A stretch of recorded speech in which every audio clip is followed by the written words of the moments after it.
and talk about access, three concepts: access, knowledge, and the third concept, equality, and make hopefully at least 3 points about these 3 concepts in the time that I have. As someone who is less of an activist than a person who lurks around the edges. So, with respect to the first concept, that is access, I think in the next 2 days we will be seeing sort of the sort of concrete embodiment of what I call critical geography. That is, each of the different workshops and plenaries will enable the various participants in the social movie this weekend, which is a wonderful movie, by the way, is for purposes of entertainment is very different from access to a textbook for my students who are studying non-mutual collaterals in Scotland, to speak for the final exam. Indeed, very, very different there from access to textbooks in developing countries for primary school students. So that when we talk about access, we really need to be careful that we are framing it in terms of it, or linking it to particular social outcomes and social policies, and we can't just assume that we all know what it is or that it means the same thing all the time. And that, in fact, that the overuse or the over-provision of access in certain contexts shouldn't drive global policy with respect to other contexts, resulting in the underuse or under-provision with respect to access in other sectors, in other global sectors. The overuse being, let's say, quote-unquote, piracy of DVDs, than driving policy with respect to provision of textbooks, right? So I think that's part of the concrete work of the group at this conference.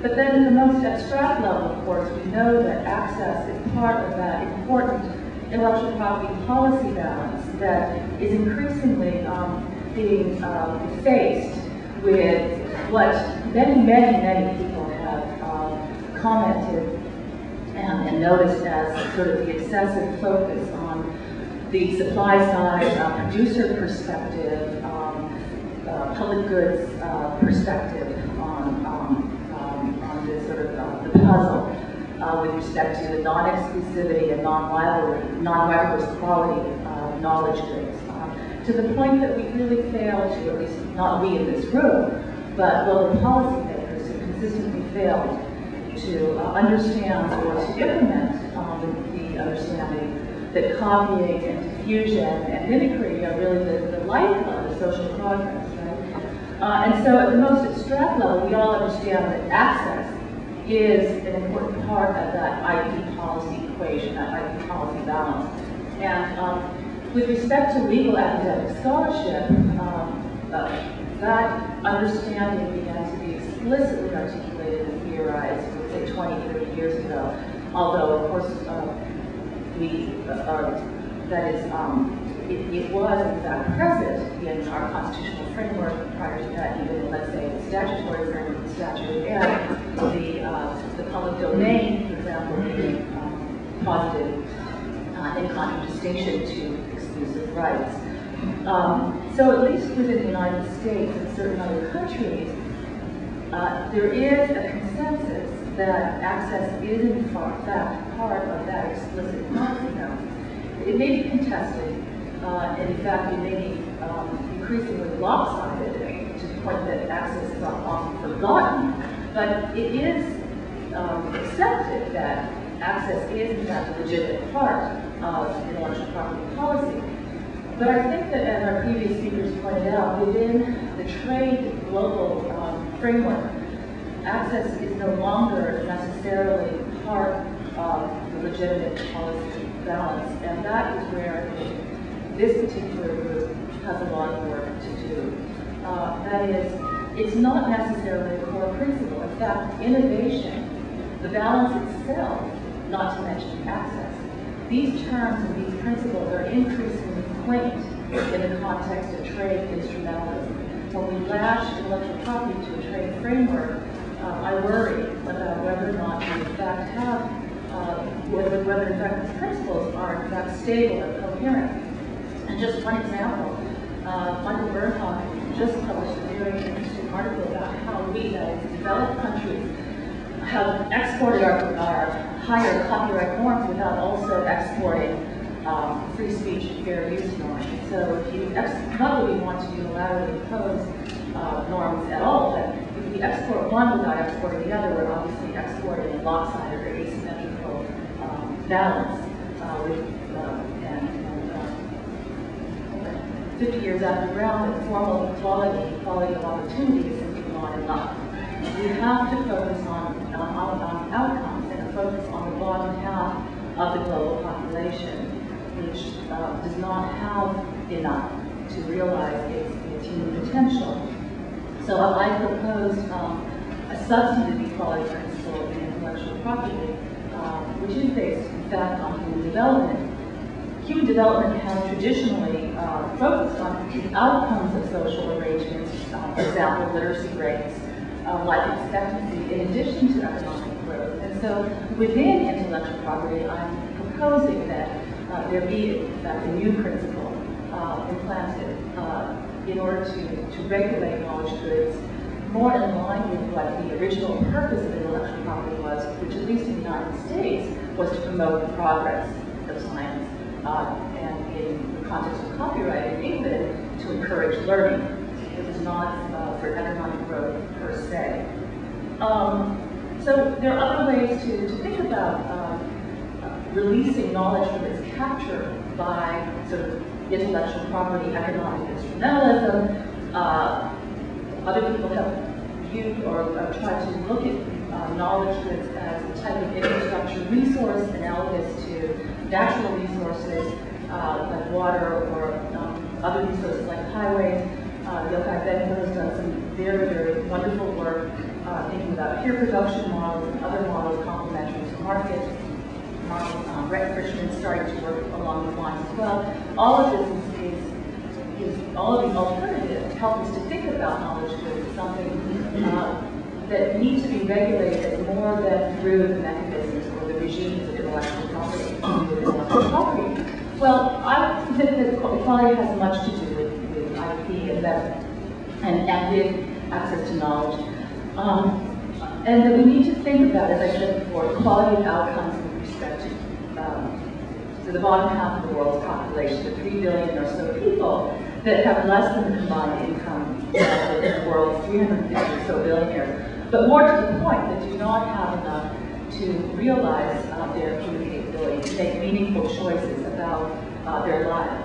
And this is a truly challenging question given all of the things that our previous panelists have talked about, the increasing pluralism of lawmaking sites. I'm definitely going to be going over time, sorry. Civil society actors, non-state actors, and the multiplicity of different intellectual property forms. So I want to make 3 not very brief points. The first 2 points will hopefully be brief. First, equality is consistent with efficiency, and in fact, equality can even enhance efficiency. And there hasn't been enough research or study to show that, but I'll make that claim. The second is that a focus on equality suggests the importance of links to other social movements. And this I want to kind of expand. I think it's really, really important to understand this. One of my sociology colleagues suggested to me that social movements are messy. And this is something that Jamie also alluded to just now. And her field is the area of sexuality studies, so now I think I've got her interest. But it actually has a lot of relevance to this group, because she was giving me the example of AIDS activism, and she reminded me that when I was in public health graduate school in 1980-81, there was a mysterious disease that was killing gay men. And at first, in the early 80s, the activism around that was primarily around protesting about the closing of gay bathhouses. And then by the mid-80s, the activism shifted towards demanding that there be research into treatment for AIDS. Right? And so ACTA and those organizations formed and were very effective in demanding that there be, in fact, research and development into drugs. And of course, as we know, in this room, in the mid-90s, there was the linkage then to the access to medicines movement, where there was a demand that people with AIDS in developing countries have affordable treatment for AIDS. But without that early activism over the so-called gay disease, which is what the AIDS activists themselves called it, but what we would now call a neglected disease, and without that outrageous street theater, when our government was in denial about the disease and not funding research, we would not have had an access to medicine movement in the mid-90s. So taking that as an object lesson of how social movements are messy, the early AIDS activists probably never thought that they would be impacting global trade policy in the year 2007. But I also think that the converse is true, that A2K is and should be a social movement. It's capacious enough to understand that it needs to make links to other social movements and to different values. And in fact, I think it has been starting to do that. That is, I actually don't think the genesis of A2K, although the term may have started with that Access to Essential Learning Tools workshop, I think there was an earlier incarnation, which is sort of cultural environmentalism, environmentalism for the net, a proposal by Jamie Doyle, which I would call version 1.0, where there were slogans like "Information wants to be free," quoted by John Perry Barlow, which Jean Coe mentioned earlier. And although the impulse there was laudatory, there were no links to the global poor, the global south, or explicitly to distributed justice or to the poor. And the issues around that time were around the White House Copyright Treaty, the Database Treaty, the Clipper chip in the United States. And these were issues that were mostly about North issues. And the rhetoric focused on freedom, not on equality. And that was okay, because those were the issues du jour. I think in this version 2.0, that's what I probably call it, of A2K, the discourse is really being shaped and framed by much more explicitly distributed justice concerns, the TRIPS, the Doha Declaration of Public Health, the Doha Development Bound, and the ongoing radical inequalities between the world and South and North. And so, I will end, I know I'm out, with this thought. I want to end optimistically, this is my third and last point. What I know from my race and reparations work is that bad cultural needs are hard to kill. So the idea that knowledge is property and it can only be seen as property is going to be very hard to counter, but we don't want to only be an oppositional movement. So what I also know is that the good news is that this virus of knowledge as property can be counteracted with good cultural needs. So ACT UP, for example, came up with slogans such as "Kissing doesn't kill," "Silence equals death," to show people, to raise awareness of the impact of AIDS on a particular community. And ACT UP Paris came up, of course, with the slogan, "Coffee equals life." We have certain slogans here in this room that have helped to frame the slogan, not just the term access to knowledge, but also the phrase "dead weight loss equals dead bodies." Jamie came up with Jerry's wonderful phrase that we're exporting a dysfunctional system to the rest of the world in his critique of the substantive patent law treaty. And what I'd like to leave you all with is that we're not being overly simplistic with these slogans, but what we're trying to show is that the global policy-making framework itself is impoverished and overly simplistic.